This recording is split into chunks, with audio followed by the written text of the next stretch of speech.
જો આજે આપણે ગામડે આવી ગયા છે. નાય ધોઈને તૈયાર થઈ ગયા બધાય, નાસ્તો કરવા બેસી ગયા છે બધાય. જા સંજયભાઈ, તરુણભાઈ, જો જેને જે ભાવે એ ખાવાનું. ખાખરા છે, ભાખરવડી છે, પૂરી છે, પાપડી છે ને આ દહીં છે. પછી મને તો દહીં ખૂબ ભાવે. હું તો ગામડે જાઉં એટલે દહીં, દૂધ ને માખણ ને એવું જ ખાઉં. ગામડે દહીં ખાવાની ખૂબ મજા આવી જાય. એકદમ ખાટું ખાટું દહીં હતું, હાંડો ભરીને દહીં હતું. જો હું તમને બતાવું, એક હાંડો ભરીને દહીં હતું. જો આ હાંડો ભર્યો છે દહીં. પછી અમે તો નાસ્તો કરી લીધો. ત્યાં તો મારો ભત્રીજો સુરતથી આવી ગયો. મેં કીધું હાલ તું જલ્દી જલ્દી નાહી લે, પછી આપણે મંદિરે જવાનું છે.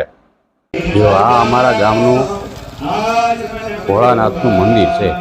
ત્યાં પ્રાણ પ્રતિષ્ઠા એવું હતું એટલે અમે ગામડે આવ્યા.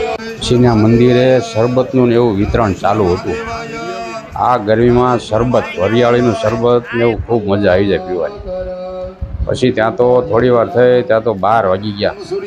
કીધું હવે પ્રસાદી લેવાનો ટાઈમ થઈ ગયો. પછી કીધું હાલો તો આપણે હવે પ્રસાદી લઈ આવી. પછી અમે ગયા પ્રસાદી લેવા. પછી અમે આવી ગયા પ્રસાદી લેવા. ખૂબ સરસ રસોઈ હતી, ખૂબ મજા આવી ગઈ.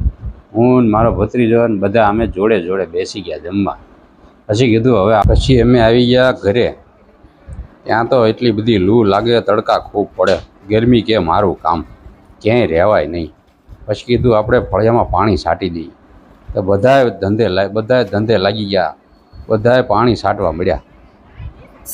આખું ફળિયું રહકા બોળ કરી નાખ્યું. બોલો તોય ગરમી એટલી બધી પડે, ક્યાંય રહેવાય નહીં. પછી આખું ફળિયું રહકા બોળ કર્યું. પછી થોડો થોડો ટાઢો પવન આવ્યો.